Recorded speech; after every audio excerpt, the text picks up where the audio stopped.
पानी से अति पातला, धुआं से अति झीन, पौनहु ते उतावला, दोस्त कबीरन कीन। पानी से जो बहुत पतला है और धुआं से बहुत झीन है और हवा से भी अधिक चंचल है, ऐसे मन से लोगों ने मित्रता की है। मन चंचल और मन स्थिर, इतने में जीवन का वारा न्यारा है। मन चंचल होता है, मन स्थिर होता है। स्थिर मन सुखद है, चंचल मन दुखद है। वही मन है, चंचल हो जाता है, स्थिर हो जाता है। स्थिर हो जाता है तो अमृत दाता है, चंचल हो जाता है तो दुख दाता है। इस बात पर ध्यान देना चाहिए और साधक को अपने मन को स्थिर करना चाहिए।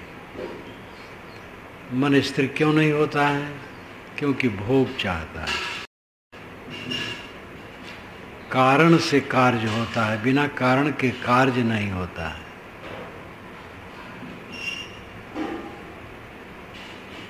कारण विद्यमान है तो कार्य होगा, कारण खत्म हो जाए तो कार्य नहीं होगा। भोग से चंचलता बढ़ती, भोग से हिंसा बढ़ती है। जो जितना भोगी हो उतना हिंसक होता है, जो जितना त्यागी होता है उतना अहिंसक होता है। त्यागी अपने को मारता है, भोगी दूसरे को मारता है। डंडा लेके मारना, तलवार से मारना, बंदूक से मारना, ऐसा तो कभी कभी किसी से होता है। हर क्षण दूसरे को मारने की प्रवृत्ति मनुष्य में है। दूसरे की बुराई देखना, दूसरे की आलोचना करना, दूसरे की प्रतिक्रिया में पड़े रहना, दूसरे को दुखी देखने की चेष्टा रखना, ये मारना ही है। दूसरे के हक को मारना, दूसरे को बेवकूफ़ बना करके अपना उल्लू सीधा करना, ये सब हिंसा है। जो जितना त्यागी होगा उतना अहिंसक होगा, जो जितना भोगी होगा उतना हिंसक होगा। जिसे चाहिए तो दूसरे का हक मारेगा, जिसे नहीं चाहिए वो हक नहीं मारेगा। और जो आवश्यक चीज़ें हैं वो बिना चाहे आती हैं। काम करो, वैसे निकम्मे आदमी का भी गुजर होता है, आलसियों का भी गुजर होता है, लेकिन उचित नहीं, पाप है। आलसी नहीं होना चाहिए, अपनी श्रेणी में मेहनती होना चाहिए। मेहनत करें, चीज़ें अपने आप आएंगी, चाहने की आवश्यकता नहीं है। और फिर चीज़ों के विषय में कोई सीमा नहीं है। जहाँ भोग की लालसा होगी वो पूरा पड़ेगा ही नहीं। जहाँ त्याग की भावना होती वहाँ हर समय पूरा है। संत डायोनीज 2000 वर्ष पूर्व, करीब करीब 2500 वर्ष, महान सिकंदर के समय वो था उसके देश में डायोनीज। तो एक दार्शनिक आया उससे मिलने के लिए, वो राजाश्रय प्राप्त था। तो डायोनीज उस समय भोजन कर रहा था। तो भोजन में क्या था? सूखी रोटी और मसूर की दाल। मसूर की दाल बढ़िया नहीं होती, अरहर की दाल बढ़िया होती है। फिर मूंग इत्यादि है। तो मसूर की दाल और सूखी रोटी खा रहा था। तो वो दार्शनिक हंसा और कहा, डायोनीज तुम राजा के पास नहीं जाते हो, राजा से संपर्क नहीं रखते हो, तो ये मसूर की दाल और सूखी रोटी खाते हो। डायोनीज ने तुरंत कहा कि तुम अगर मसूर की दाल और सूखी रोटी खाने का अभ्यासी होते तो राजा के पास न जाते, जरूरत ही न पड़ती। कितना अंतर है। राजा से प्राप्त वाला व्यक्ति वो अपने को बहुत बड़ा मानता था, और राजा से प्राप्त रहेगा तो सुविधाएं रहेंगी। लेकिन सुविधा बड़ी चीज नहीं है, अंतर की ज्योत बड़ी चीज है। डायोनीज मस्त संत था। सिकंदर का पिता मर गया। सिकंदर का पिता जब किसी देश को जीत के आता था तब लोग खुशी मनाते थे और सिकंदर उदास हो जाता था। तो इस प्रकार वो कई बार देखा। तो एक बार उसने कहा कि बेटा सब खुश होते हैं, तुम उदास क्यों होते हो? सिकंदर ने कहा, सब आप ही जीत लेंगे तो मैं क्या जीतूंगा। इतना हौसला उसको था। संजोग था पिता मर गया, तो बिल्कुल जवानी, उठती जवानी में वो राजा बना और विश्व विजय के लिए निकलने की चेष्टा की। ईरान से खास उसको द्वेष था, क्योंकि ईरान ने कभी उस पर हमला किया था, उस पर विजय करना था। लेकिन उसके मन में हौसला था कि पूरे विश्व पर विजय करो, जो एक मृगतृष्णा मात्र है। तो डायोनीज से वो आशीर्वाद लेने गया था। डायोनीज तो एक फक्कड़ साधारण जगह में रहता था, पड़ा अकेले। तो ये गया और कहा अपनी बात, मैं विश्व विजय करने के लिए निकलना चाहता हूँ। तो कहा, विश्व विजय करके क्या करोगे? कहे, तब सुख से रहूँगा, जब विश्व विजय कर लूँगा तब सुख से रहूँगा। डायोनीज ने कहा, मैं सुख से हूँ, आ जाओ मेरे पास। तो सिकंदर स्तब्ध रह गया। फिर सिकंदर ने कहा कि आप अपनी सेवा के लिए कुछ बताइए, मैं सेवा करूं। तो कहे, तुम धूप लेके खड़े हो, हट जाओ, बस सेवा हो गई। ठंड का महीना था तो सूरज की तरफ वो खड़ा था। तो डायोनीज का धूप उसकी छाया में खो गई थी। तो कहा, हट जाओ तुम, धूप मिले, बस सेवा हो गई। जो मसूर की दाल और सूखी रोटी खाता है वो बादशाह से सेवा की क्या जरूरत है। तब जब सिकंदर वहाँ से चला तो मंत्रियों से कहा कि या तो मैं डायोनीज की तरह साधु बनूंगा और या तो चक्रवर्ती। दोनों नहीं बन पाया। चक्रवर्ती बनने की इच्छा है उसको, वो साधु बन पाएगा। वैसे ऐसे लोग साहसी होते, जिधर सिर्फ घुमा दें अपना मुख उधर ही वो विजयी होंगे।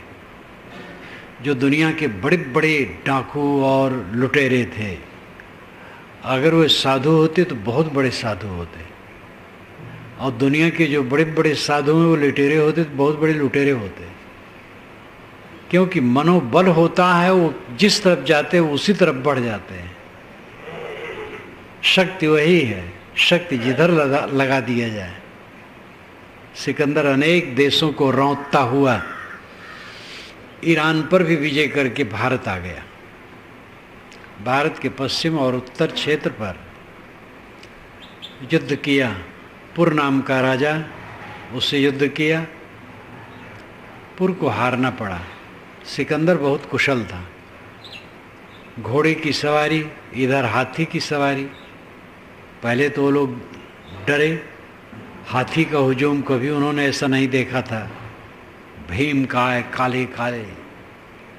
लेकिन अब घोड़ों की फुर्ती, हाथी में कहाँ हो सकता है। और फिर सिकंदर की कम उम्र होते हुए भी युद्ध कुशल, नीति कुशल, महासाहसी, जीने मरने का डर नहीं, पुर पर विजयी हो गया। फिर पुर को घाव लगा, खुद भी घाव लगा। सिकंदर ने अपना आदमी भेजा कि पुर को बुला लाओ। जब आदमी सामने आया तो पुर ने उसको तीर मार दिया, समझा ही मारने आ रहा है। तो सिकंदर ने दूसरा आदमी भेजा कि मैं बुला रहा हूँ, आ जाए। तो गया। सिकंदर ने कहा आपके साथ में क्या व्यवहार करूं? तो उन्होंने कहा जैसे राजा राजा के साथ व्यवहार करता है। तो इसको सुन करके सिकंदर बहुत खुश हुआ कि पुर घबराया नहीं, हीन भावना से ग्रस्त नहीं हुआ। अंत में आप लोग सुने ही होंगे कि सिकंदर की सेना थक चुकी थी, तत्काल विजय भले हो गई थी, लेकिन आगे उसको आशा नहीं थी कि विशाल भारत पर हम विजय कर पाएंगे, और सब लौटने की चेष्टा कर लिए। एक बार तो ये भी हल्ला हो गया कि सिकंदर मारा गया। फिर तब सिकंदर घोड़े पर बैठ करके पूरी सेना की छावनी में भ्रमण किया, जिससे लोग समझे कि ऐसा नहीं हुआ। अंत में थक गए थे और उसको लौटना पड़ा। तो जितना उसने विजय किया था भारत का, लौटा दिया पुर को, लेकिन अपना सरदार रख दिया कुछ हिस्सों पर, लौट गया। रास्ते में भी उसकी शैतानियत सीधी यूनान नहीं गया, जहाँ देखो तहाँ लड़ता गया, बीच में मारा गया। तो सिकंदर जैसा साहसी था, योग्य था, उल्टा रास्ता चला। जिसके जीवन में युद्ध है उसके द्वारा राज व्यवस्था बढ़िया नहीं होती है, और जो युद्ध कम करता है, नहीं करता है, व्यवस्था अच्छी होती है। भारत का विकास हो रहा है, युद्ध में फंस जाए तो विकास रुक जाएगा, हाथ शुरू हो जाएगा। तो मैं कह रहा था कि साहस, बल, मनोबल सबसे बड़ा बल है। शरीर दुबला पतला हो, मोटा हो, वो खास महत्व नहीं रखता। मन का बल होना चाहिए। वही मन हमें बांधता है, वही मन खोलता है। मन विवेक में बलवान है तो खोलता है, और अविवेक में डूबा है तो बांधता है। इसलिए अपने मन को संभालो।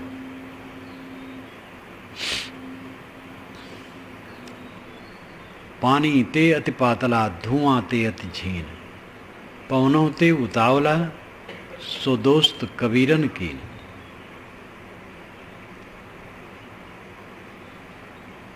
इतना सूक्ष्म मन से लोगों ने दोस्ती की। सदगुरु कबीर कहते हैं, तुम अपने को संभालो, अब तैं समर संहार। इस मन के युद्ध में अपने को संभाल ले। हो हुजूर, तुम हुजूर हो। मैं खड़ा होके कहता हूँ, सदगुरु वचन सुनो हो संतो, मत लीजिए सिर भार।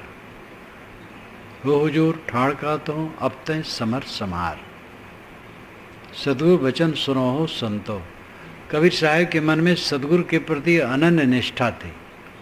बारंबार वे सदगुरु की याद करते हैं। और ये फैक्ट है कि किसी भी दिशा में बिना गुरु के कोई भी प्रकाश नहीं मिल सकता है।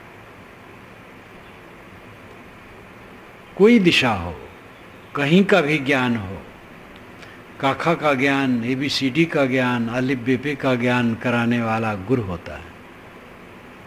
हाथ में वस्तु हो परिचय कराने वाला ना हो तो पता नहीं लगेगा ये क्या वस्तु है। बोध के विषय में तो क्या पूछना है, सबसे ऊंची चीज है। यमाचार्य ने नचिकेता को समझाते हुए कहा है कि आत्मज्ञान अत्यंत सूक्ष्म है और यह ग्रहण करने वाला पात्र हो और देने वाला पक्का सद्गुरु हो, रहनी बोध संपन्न, जिसको वेदांत की भाषा में कहते हैं श्रोत्री और ब्रह्मनिष्ठ। श्रोत्री हो और ब्रह्मनिष्ठ हो। श्रोत्री बहुत सुना हो, पहले पुस्तकें नहीं थी, पढ़ी नहीं जाती थी, सुना जाता था। गुरु सुनाते थे, शिष्य सुनता था, इसी में विद्वान हो जाते थे।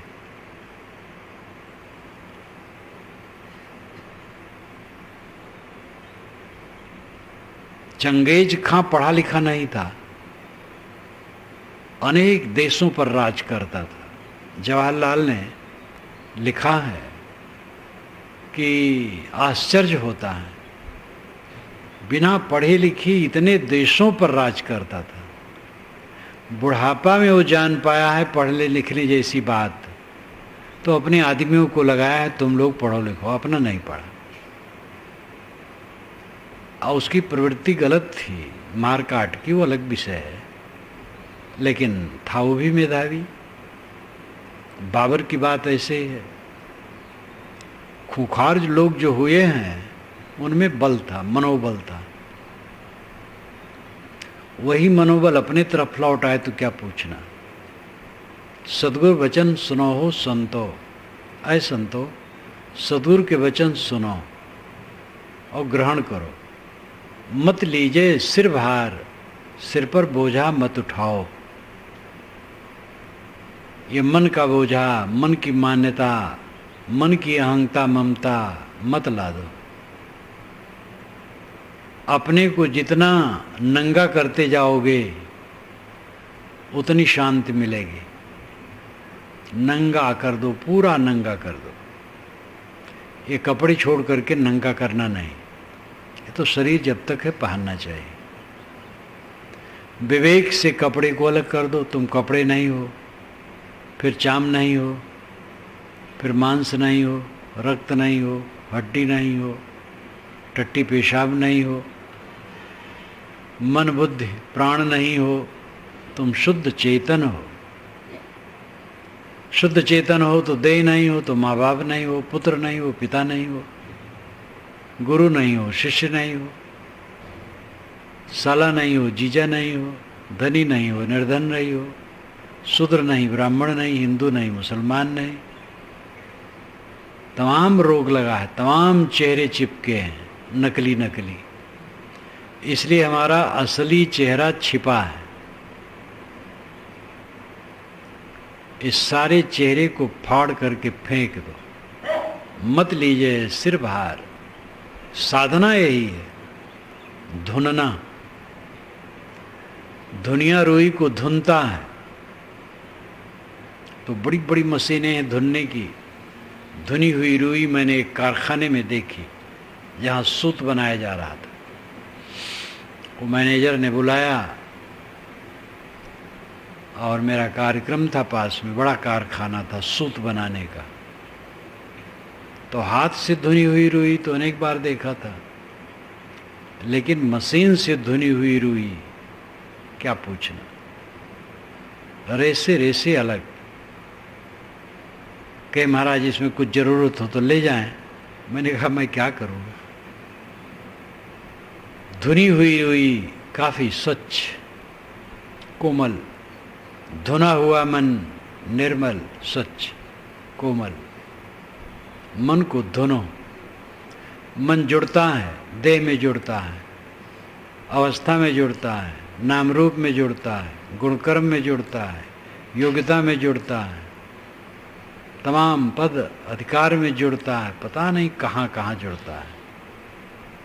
चच्चा चित्र रचो बड़भारी, चित्र छाड़ते चित चित्रकारी। जिन यह चित्र विचित्र हुए खेला, चित्र छाड़ते चित चितेरा। चाक्षर से सद्गुरु उपदेश करते हैं इस चैतन्य ने बहुत भारी चित्र रचा है। चित्रों को छोड़ के चेत जा, बार वे जगाते हैं। नकली चित्रों में हम फंस गए। एक चित्र दीवार पर चिपका हो और उसके ऊपर हजारों चित्र चिपक गए हो तो असली चित्र का कहाँ पता होगा। वो हजारों चित्र जब हटाए जाएं तब असली चित्र का पता लगेगा। हमारे चेतन चित्र पर नकली चित्र बहुत चिपक गए हैं। अब उन्हीं का रात दिन जप है। शरीर उसका आधार है, मुख्य। शरीर की अवस्थाएं बदलती हैं और गुण कर्म स्वभाव, उपलब्धियां, पद, अधिकार, ये सब बहुत चीज़ें उससे जुड़ जाती हैं और उसी में अपने को हम जोड़ते रहते हैं। अपने को नंगा नहीं कर पाते। अकेले में बैठो, विवेक करो, शरीर में नहीं हूँ, प्राण में नहीं हूँ, मन बुद्धि में नहीं हूँ, योग्यता में नहीं हूँ। मेरी योग्यता है, काव्य की योग्यता है, लेखन की योग्यता है, कला की योग्यता है, व्यवसाय की योग्यता है, राजनीति की योग्यता है, कानून की योग्यता है। ये नकली है, औपाधिक है, क्षणिक है। मेरे में नहीं, मेरे में कुछ नहीं। विचार करके एक एक पर्दे को हटाते चले जाओ। कुछ मेरे में नहीं है। सब कुछ हट गया तब नंगा रह गया चेतन। केवल उस केवल भाव में स्थित हो। ये केवल भाव की स्थित, यही कैवल्य है, यही अद्वैत है, यही परम शांत है। मूंज में से सीख निकाल लेने की बात उपनिषद में आती है। सीख, मूंज घास होती है, बड़ी ऊंची ऊंची ऐसी होती है, छत तक पहुंच जाएगी, इससे भी ऊंची चली जाती है। पतले पतले पत्ते, कई हाथ के, छोटे भी होते हैं, ज़्यादातर तो छोटे नहीं होते। और उसमें बीच में एक लकड़ी होती है जो साफ चिकनी होती है, उसको सीख कहते हैं। और ऊपर से सीख पकड़ो तो एकदम साफ निकल आती है, जैसे इशारा करो निकल आती है। उसमें जैसे धारा है, साधारण जुड़ा रहता है। प्रकृति की बनावट ऐसी रहती है, जैसे ऊपर पकड़ो साफ निकल आता है। इसी प्रकार जैसे मूंज में से सीख निकाल ली जाती है, वैसे इस देह में से और मान्यताओं में से अपने आत्मा को निकाल लो। जो जानता है, समझता है, संस्कारों का दृष्टा है, संस्कारों का धारक है, ज्ञाता है, जो जागृत को जानता है, स्वप्न को जानता है, सुषुप्त में अभाव को जानता है, सब समय जो जानता है, सुख जानता है, दुख जानता है, अनुकूल प्रतिकूल संवेदनाओं को जानता है, सबको जानने वाला चेतन है, आत्मा है, वही आप है। अपने आप को सब में से निकाल लो, ये सच्चा भजन है। सारी आग बुझ जाएगी। अनेक साधकों ने अपने को साधा है इसमें, तब बताया है। वैदिक है, ये घास फूस वनस्पतियों को औषध वेद में कहा गया है। सारी वनस्पतियां औषध है। मेधावी लोगों ने इसका प्रयोग किया है।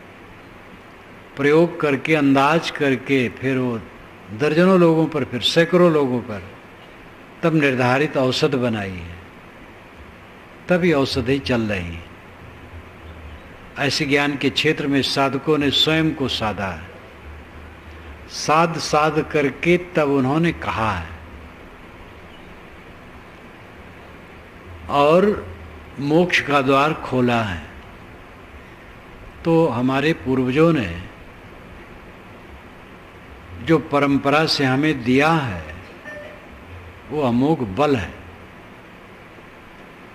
विनम्रता पूर्वक उस पर छान विचार करना चाहिए और उसको ग्रहण करना चाहिए। कदाचित उसमें भ्रम हो तो उसको हटा देना चाहिए। साधक के नाम पर ऐसे भी हुए हैं जो पहुंचे हुए नहीं थे, जो भावुक थे, और साधक के नाम पर ऐसे भी थे जो व्यवसायी थे, वे साधक नहीं थे।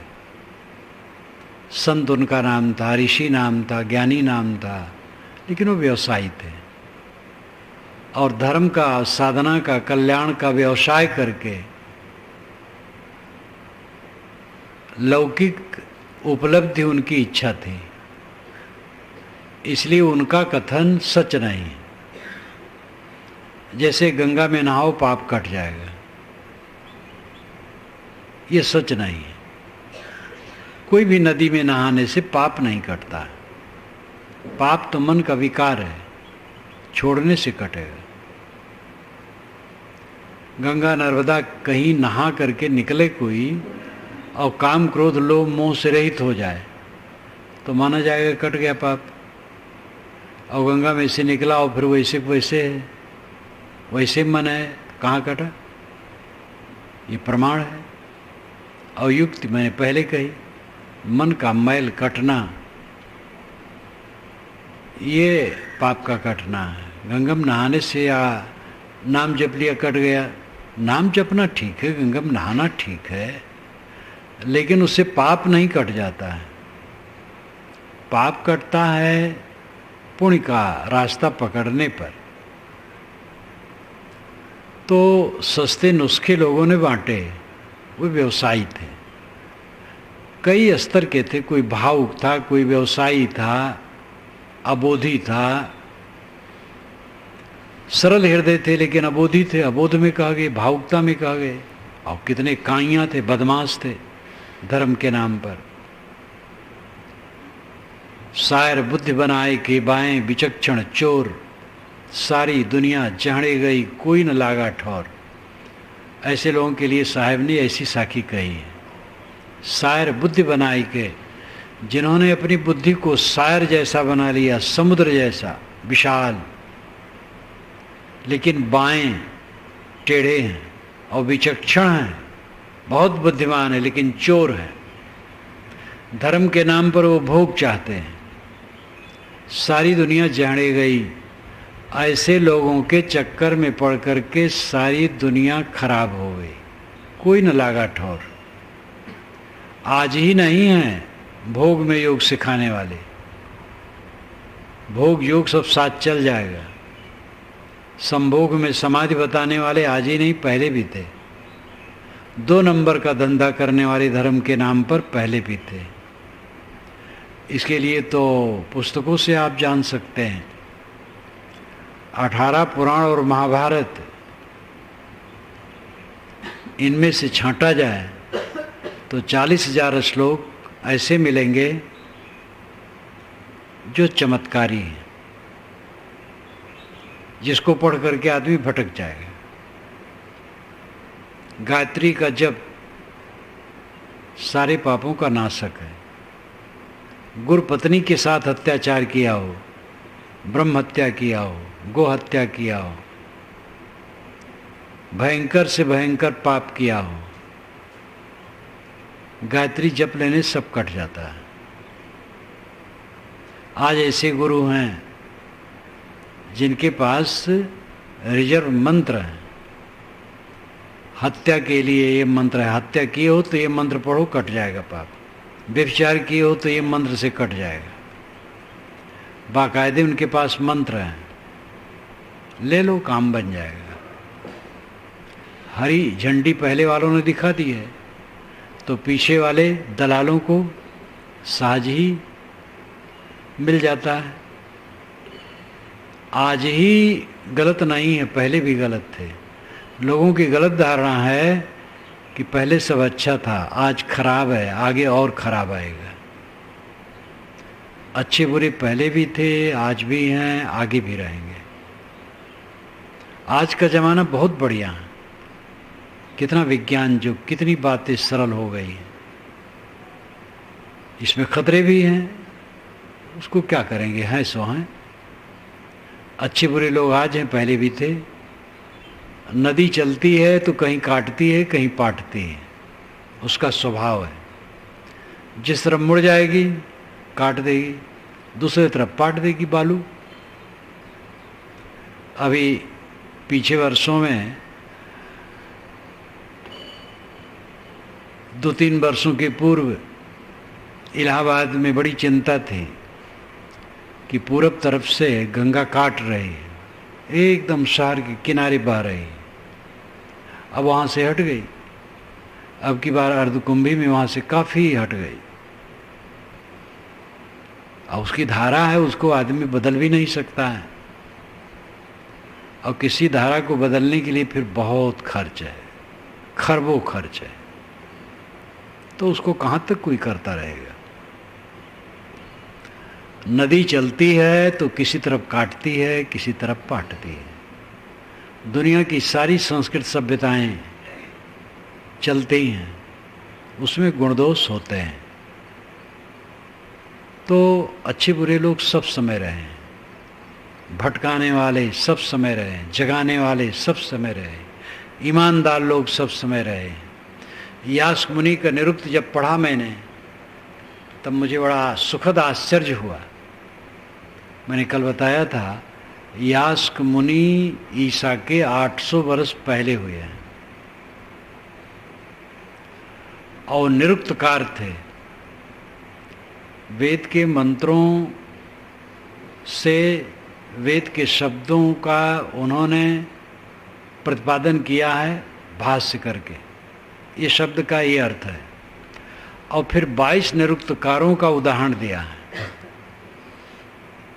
अमुक निरुक्तकार ने ये कहा, अमुक निरुक्तकार ने ये कहा, 22 निरुक्तकारों का उदाहरण है उसमें। लेकिन वो 22 का अलग से कोई ग्रंथ नहीं है, उनका सब लुप्त है। आजकल वेदों का निरुक्त ग्रंथ केवल यास्क मुनि का है बस, और उसमें 22 निरुक्तकारों का उदाहरण है। और उसमें उन्होंने, कल मैंने बताया था, वेद के मंत्रों के अर्थों को लेकर याज्ञिक लोग क्या अर्थ करते हैं इसका, ऐतिहासिक लोग क्या अर्थ करते हैं, और आध्यात्मिक लोग क्या अर्थ करते हैं, ऐसे कई दृष्टिकोणों का अर्थ उन्होंने बताया। जहाँ आत्मज्ञानियों के विषय में उन्होंने कहा है, वहाँ जो अर्थ बताया है बिल्कुल लगता है जैसे पारक सिद्धांत है। अपनी तरफ लौटने वाले पुरुष पहले भी थे, न भटकना, कहीं भगवान और मोक्ष हो देवता न खोजना, अपने को देखना, अपने को शोधना, अपने में समाहित होना। इस ढंग की विधा पहले भी थी, ज्ञानी थे और ऐसा होता था। इसलिए अहंकार की कोई गुंजाइश नहीं कि ज्ञान का आधार केवल मेरा ही मत है। ज्ञान सब समय, एक बार तो मैंने भरी सभा में कही थी, विचार गोष्ठी थी, कबीर विचार गोष्ठी, जिसमें विश्वविद्यालय के भी दर्शन विभागाध्यक्ष इत्यादि मौजूद थे। इलाहाबाद की बात है। मैंने कहा कि अगर ये माना जाए कि कबीर साहब ने पहले बार सत ज्ञान दिया तो बहुत गलत हो जाएगा। सत अनादि है और उसको कोई व्यक्ति केवल आज जान पाए और अभी तक कोई न जाना हो। और अगर ऐसा है तो सत है ही नहीं, सत अनादि से है। और इसमें तो कबीर साहब को ईश्वर बनाना हो गया। अब अगर कबीर साहब मनुष्य हैं तो और मनुष्य भी जान सकते हैं, पहले भी जान सकते होंगे। और कबीर साहब ईश्वर हैं तो ईश्वर अभी बताने आया, पहले नहीं बता सका। तो ये बहुत गलत बात होगी कि कबीर साहब ने पहले सत्य कहा। सत्य सदा से है और सत्य के वक्ता सदा से है। सत्य सबका स्वरूप है। सत्य कौन है? आप खुद सत्य हैं। आपसे बढ़कर के सत्य कौन होगा? जो सत्य चाहता है, सत्य खोजता है, वो परम सत्य है। और जिसकी दृष्टि अपने तरफ लौट जाएगी वो सत्य को समझ लेगा। राम रहस्य साहब ने इस पर बहुत बढ़िया वर्णन किया है कई जगह पंचग्रंथी में। और फिर कबीर साहब के लिए वो संकेत किया है कि उनको ऐसे ज्ञान हुआ, स्वयं मंथन से हुआ। तो जो कोई अपने तरफ लौट आएगा उसी को ज्ञान होगा। हाँ, ये कहना होगा कि कबीर साहब का जो निर्णय है, जिसका पारक सिद्धांत स्वरूप सामने आया है, वर्तमान काल में इतना साफ सुथरा उनके मार्ग में है। और में भी आंशिक है, लेकिन सर्वांश सफाई पारक सिद्धांत में आजकल दिखाई देता है। लेकिन ये मान लेना कि ऐसा पहली बार हुआ, ऐसी बात नहीं, कभी भी हो सकता है। अब चमत्कार को ही देखो, पारक सिद्धांत पूरा का पूरा चमत्कार से रहित है और कोई मत नहीं जो चमत्कार से रहित हो। बौद्ध मत में चमत्कार हजार भरा है। अम्बेडकराइज्ड साधु लोग भी जो बड़ा चमत्कार के खंडन करने वाले मानते हैं। बुद्ध पैदा हुए जो जब चले तो उनके पैर के नीचे कमल के फूल खिल गए, कहते हैं। तो गोरखपुर में एक सभा हुई तो इसमें एक चिंतक थे, उन्होंने अंत में झाड़ा कि कोई बच्चा पैदा होता है वो चल पाएगा? जानवर का बच्चा पैदा होता है तो कूदने लगता है, आदमी का बच्चा नहीं। तो आज भी बौद्ध मत में खूब चमत्कार भरा है, जैन में तो महाचमत्कार है, हिंदू समाज में सब जगह चमत्कार। आर्य समाज ऐसा चमत्कार नहीं मानता है, लेकिन वो सारा चमत्कार ईश्वर में भर देता है। ईश्वर ने किताब बनाई है और उसी की किताब अनादि अनंत है, और ईश्वर के जिम्मे इतना काम कर दिए कि फिर दूसरी जरूरतें नहीं है। इतना चमत्कार ईश्वर में भर दिया गया कि हद है। तो चारों तरफ नजर दौड़ाने से लगता है कि चमत्कार से बिल्कुल रहित स्वरूप ज्ञान का विषय पारक सिद्धांत कहता है। लेकिन ये नहीं कहा जा सकता है ऐसा पहली बार कहा गया है, अनेक बार कहा गया होगा, आगे भी कहा जाएगा। पारक शब्द न कह करके भी सत्य को कहा जा सकता है। तो शब्द तो मनुष्य बनाता है, जैसे कल मैंने कहा था जीव, आत्मा, ब्रह्म, ये शब्द आप बनाए हैं, लेकिन स्वयं को आप नहीं बनाए हैं। स्वयं तो स्वयंभू है। जो जानने वाला है, जो शब्दों का रचयिता है, शब्दी है, शब्दी को शब्दी नहीं बनाया है। जैसे मान लो ईश्वर, तो ईश्वर को ईश्वर बनाया है? ईश्वर तो सदा है, वो ईश्वर यही जीव है और कहीं ईश्वर नहीं, आत्मा ही है। तो आप स्वयं सत्य हैं, लेकिन आप जितने शब्द बनाते हो आपकी रचना है। वही शब्द कहीं चलता है, कहीं नहीं चलता है। कहीं वही शब्द गाली है और कहीं वही शब्द प्रिय है। तो शब्दों का रचयिता मनुष्य है। शब्द से हट करके शब्दी अपनी तरफ लौटे।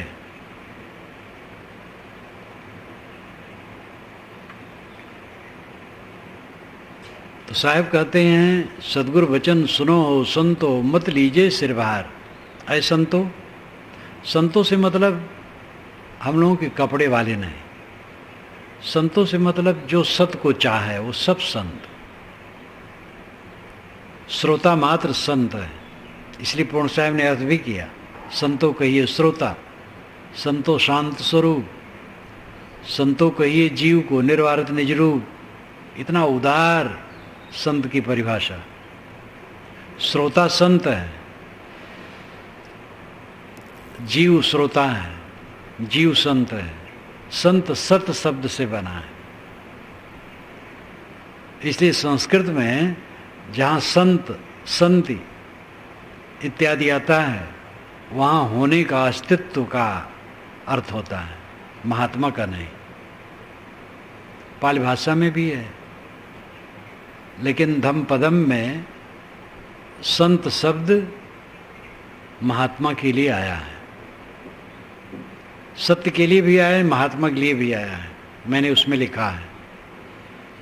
और इसलिए जो कुछ लोग ये मानते हैं कि ईसाई संत को सेंट कहते रहे और वे भारत में जब आए तब संत शब्द प्रचलित हुआ। तो दक्षिणी भारत में पहले प्रचलित हुआ तो संस्कृत के पंडितों ने व्यंग में संत कहा। अगर कहीं संत कहा तो व्यंग किया, ईसाई मत के सेंट को उसी से नकल करके हिंदुओं ने संत कहना शुरू किया। तो संस्कृत के पंडितों ने व्यंग किया संत। आचार्य लोग अपने को संत नहीं कहते हैं, आचार्य परंपरा अलग है, संत परंपरा अलग है। अभी मैं नडियाद में था तो वहाँ के महंत जी से बातचीत हो रही थी, तो उन्होंने कहा कि जब मैं शंकराचार्यों को कहा कि आप लोग जात पात छुआछूत कैसे मानते हैं और ऐसा करना चाहिए, तो एक ने कहा देखिए आप संत परंपरा के, हम आचार्य परंपरा के हैं, तो दोनों में भेद है। तो इन्होंने कहा तो फिर आज के अनुसार विचार कीजिए आप लोग आचार्य परंपरा वाले। वे उदार विचार के हैं नडियाद के महंत जी, मानो को मानो समझना चाहिए। तो इस प्रकार एक धारणा लोगों में है, लेकिन ये धारणा दूषित है। धम्मपदम की जो गाथा है ये ईसा के जन्म के पहले की है। ईसा जब जन्मे हैं उसके कुछ समय पहले ये बन गया है। ईसा के जन्म के 100 वर्ष 50 वर्ष पूर्व तक तो बन गया होगा, उसी समय त्रिपिटक लिखा गया है। तो ईसा के जन्म के पहले संत शब्द धम्मपदम में आया है और संत के लिए है। जहाँ सत्ता के लिए वहाँ मैंने सत्तार्थ किया है, लेकिन वहाँ संत के लिए है। दूसरे अर्थकार भी उसको संत ही मानते, महात्मा ही मानते हैं। एक बात ये भी आप लोग ध्यान दें कि संत शब्द ईसाइयों से लिया गया है, जो लोग कहते हैं वो भ्रम में है। संत शब्द संस्कृत साहित्य में भी संत शब्द आया है। तो सदुर वचन सुनो हो संतो, मत लीजिए सिरभार, सिर पर बोझा न लो। ये थोड़ा थोड़ा संकेत जो साहिब का है इतना मार्मिक है कि उसके महर्मी उसको जानेंगे। भार न लो, इतना भार कहना बहुत हो गया। मत लीजिए सिर भार। सिर भार क्या है? आंगता ममता करना, किसी भी जड़ पदार्थ में अपने को जोड़ देना, बोझा लेना। मैं देह हूँ, मेरा नाम है, मेरा रूप है, मेरा गुण स्वभाव है, मैं विद्वान हूँ, मैं धनवान हूँ, मैं गरीब हूँ, मैं हीन हूँ, मैं महान हूँ। ये सब जोड़ते हैं हम अपने अपने नाम रूप में, अपने को नाम रूप में जोड़ते हैं, ये बोझा लेते हैं। ये सब में कुछ नहीं, शुद्ध चेतन, सब बोझा उतर गया। हो हुजूर, ठाड़ कहता हूँ। साहब कहते तुम हुजूर हो, मैं खड़ा होके कहता हूँ। इस प्रकार गुरु होना चाहिए, जो शिष्य को कहे कि तू हुजूर है। हुजूर स्वामी सरकार, हम लोग जब पढ़ते थे, अंग्रेज गवर्नमेंट की ज़माने की बात है, तब मास्टर जब बैठता था तो हाजिरी लेता था, रजिस्टर सामने रखता था, नाम लेता था, केशव। तो लड़का बोलता था हाजिर हुजूर। हाजिर जनाब कोई कहता था, कोई हाजिर हुजूर। माधो हाजिर हुजूर, साधो हाजिर हुजूर, कोई कहे हाजिर जनाब। अब बदल गया है। जब से हिंदी भाषा हुई, भारत आज़ाद हुआ, तो हिंदीकरण हुआ। तो हुजूर मालिक श्रेष्ठ महान हो, हुजूर तुम हुजूर हो, मालिक हो, महान हो, श्रेष्ठ हो, तुम क्यों अपने को तुच्छ मानते हो? अब तय समर संहार, समर में अपने को संभाल ले, युद्ध में अपने को संभाल ले। युद्ध लगा है मनोविकारों का, उससे अपने को संभाल लो। अपने मनोविकारों को मारो, भीतर लड़ो, बाहर नहीं। बाहर किसी से न लड़ो, बाहर सिर झुका के चलो। सिर झुका के चलोगे विजयी रहोगे, सर्वत्र ये समझ लो। लड़ोगे तो विजयी नहीं रहोगे। देश की बात है, जब कोई देश लड़ाई करने आपके ऊपर हमला करे तो लड़ जाओ, ठीक है, लेकिन आध्यात्मिक दृष्टि से अपने को ही मारो। व्यवहारिक दृष्टि से भी घर में हो, परिवार में हो, तो लड़ लड़ करके शांति थोड़े होगी। पत्नी से, बच्चे से, भाई से, माता से, पिता से, पड़ोसी से जितना लड़ोगे उतना दुखी रहोगे। लड़ो ना, अपने को मारो, फिर सब दया करने लग जाएंगे। आपको कोई गाली दे, कई लोग गाली दे, आप चुप रहो और प्रतिक्रिया में न पड़ो, शांत रहो। और जब बोलो तो मीठा बोलो, वो लोग स्वयं दयावान हो जाएंगे। हमसे गलती कोई हुई, कोई हमें एकदम गाली दे रहा है हमारी गलती से, और हमने कहा हमसे गलती हो गई, फिर वो चुप हो जाए। गाली देना दूर, डांट भी नहीं पाएगा। स्वीकृति बहुत बड़ी बात है,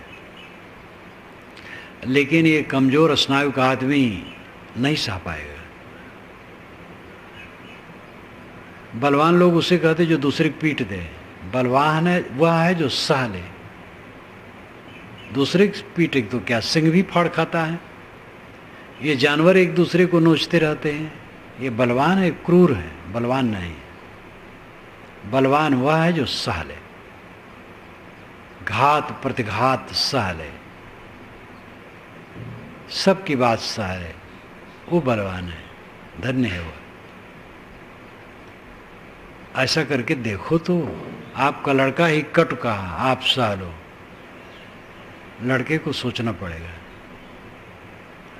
लड़ लड़ के आनंद नहीं है, सह सह के आनंद है। देश की लड़ाई का अपवाद है, वो अलग विषय है। पहले बात तो देश की लड़ाई में सैनिक जाते हैं, तुम जाओगे नहीं। जरूरत पड़े तो लड़ो। मुझे याद आई, कई बार कहा करता हूँ आप लोगों के सामने, कलकत्ते के धर्मतल्ली के मैदान में मैं प्रवचन करता रहा। प्रवचन करके तब अलग बैठता रहा, अपनी कुर्सी वहाँ से हटवा लूँ, अलग बैठे। अभी भी जाता हूँ तो वैसे करता हूँ। तो प्रवचन किया, सैनिक भी खड़े थे वहाँ। तो सेना का बहुत बड़ा अड्डा है पास में ही। प्रवचन ख़त्म हुआ तो अपनी कुर्सी लेके मैं दूर घास में बैठ गया। सैनिक लोग आए, नौजवान, मुझे घेर ली।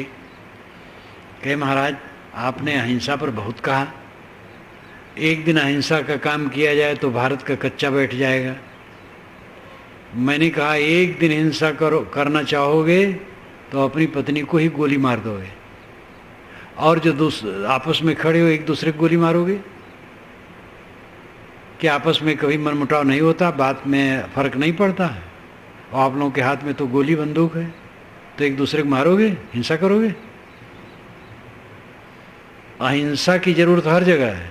आप लोग भर्ती हुए इस सेना में, और आप लोगों में करीब करीब 99% लोग सेवा मुक्त हो जाते, किसी पर गोली चलाने का अवसर नहीं पड़ता है। तो गोली चलाने की जब जरूरत पड़ेगी तब मुझे भी कहिए कि मुझे भी एक बंदूक दीजिएगा, मैं आप लोगों के साथ चलूंगा लड़ने के लिए, देश के लिए। लेकिन हर जगह जो लड़ाई कर रहे हैं वो बंद करें, बीवी से, बच्चों से, घर से, मित्र से। तो सब हंसने लगे कि महाराज आपने व्याख्या कर दी, अब समझ में आ गया। अहिंसा की जरूरत हर समय है। लड़ाई में तो जिसको हम मारते उसके लिए बैर भी नहीं रहता है, वहां तो एक अंधा काम है और आज काज के लिए करना पड़ता है। जो हमला करते हैं वो तो महापापी हैं, लेकिन जो हमला से अपने को बचाते हैं उनको पापी तो हम नहीं कह सकते हैं, आत्मरक्षा है। तो स्थान विरुद्ध प्रश्न ठीक नहीं है। शाकाहार पर बोल रहे थे, एक ने कहा अगर टुंड्रा टैगा में हूं तो टुंड्रा टैगा पृथ्वी का उत्तरी क्षेत्र जहाँ पर ठंडी 6 महीने का रात दिन खाने पीने की चीज़ वस्तु मिलती नहीं है, तो वहाँ लोग जानवर मार के खाते हैं, जो बर्फ़ों में मछलियाँ होती हैं। तो मैं तो भारत में बोल रहा हूँ, टुंड्रा टैगा में थोड़े बोल रहा हूँ। वैसे एडोल्फ जस्ट ने तो रिटर्न टू नेचर में लिखा है कि ईश्वर ने दुनिया बनाई तो टुंड्रा टैगा वालों के लिए भी अहिंसा का रास्ता है। वो तो और समाधान करने की चेष्टा की है। तो लोग अनवस्थान प्रश्न करते हैं, अपने को मारो, शांति चाहो, सुख चाहो, अपने को मारो, या आपा को डार दी दया करे सबको। वो हुजूर ठाड़ कहता हूँ, अब तक समर संहार, समर में संहार, समर इन युद्ध, संहार संभालना। मनोविकारों के युद्ध में अपने को संभाल लो, हारो मत, लड़ो। जो अपने से लड़ता हो दूसरे से नहीं लड़ता, जो अपने को मारता हो दूसरे को नहीं मारता, जो अपने को धिक्कारता हो दूसरे को नहीं धिक्कारता है, जो अपने अहंकार को कुचलता है वो दूसरे को नहीं कुचलता है, वो अमृत हो जाता है। यही रास्ता है। ये रास्ता एक मत का नहीं है, ये रास्ता सार्वभौमिक है और दुनिया के समस्त संतों का इस पर हस्ताक्षर है। कोई भी मत हो, मत तो बनते बिगड़ते रहते हैं, दुनिया के समस्त संतों का हस्ताक्षर इस पर है। कल्याण का रास्ता आत्मशोधन है, आत्मर्दन है। आत्मर्दन का मतलब दूसरा भी हो जाएगा, अपने को हीन समझ करके अपने ही कुचल देना, ये नहीं। आत्मर्दन का अर्थ हो जाएगा अपने मन इंद्रियों का मर्दन, चेतन आत्मा का नहीं। भिन्न भिन्न स्थानों पर आत्मा का भी अर्थ भिन्न हो जाता है। आत्मनिग्रह गीता में आता है, तो यहाँ अर्थ होता है इंद्रियों का निग्रह। यहाँ आत्मा का अर्थ है इंद्रियां। आत्मा का अर्थ मन भी होता है और आत्मा का अर्थ चेतन भी होता है। ज़्यादातर आत्मा का अर्थ चेतन होता है, स्वसत्ता। लेकिन इन निकट की वस्तुओं को जो शरीर में हैं उनको भी आत्मा समय समय से कहा जाता है। आत्मविजय का अर्थ ही होता है मन इंद्रियों पर विजय। साहब कहते हैं सदगुरु वचन सुनो हो संतो, मत लीजिए सिर भार। सदगुरु का वचन ऐ संतो, ऐ श्रोताओं सुनो, बोझा ना लो, न्यूट्रल कर दो अपने को, निष्पक्ष, अकेला, केवल। तुम शुद्ध चेतन हो, तुम्हारे में कोई विकार, कोई प्रपंच नहीं है, प्रपंच शून्य हो। तथागत बुद्ध ने कहा है जो शून्य को देखता हो निर्वाण को देखता है। तो देखने वाला शून्य थोड़े है, शून्य जाने शून्य न हुई। पूर्ण साहब ने कहा, बुद्ध ने नहीं कहा कि तुम शून्य हो, उन्होंने कहा जो शून्य को देखता है, जो देखेगा वो शून्य कैसे होगा? शून्य को देख रहा है, स्वयं शून्य नहीं है। शून्य को जो देखता है निर्वाण को देखता है। शरीर हमारा शून्य हो जाएगा तो क्या रहेगा हमारा? इस शून्य को जो देखता है, सारी उपलब्धियों को शून्य में देखता है, वो निर्वाण को देखता है। जो अपने शरीर के अंत को देखता है वो निर्वाण को देखता है। इसलिए अपनी अहंता ममता को मारो, मन पर विजयी हो, मन के दृष्टा रहो, और जहां रहो तहां मन को देखते रहो। अहंकार जितना मरेगा मन उतना शीतल होगा, और जितना अहंकार जागेगा मन गर्म रहेगा और जलाएगा। इस भेद को समझें और मन को वश में करें। स्वरूपम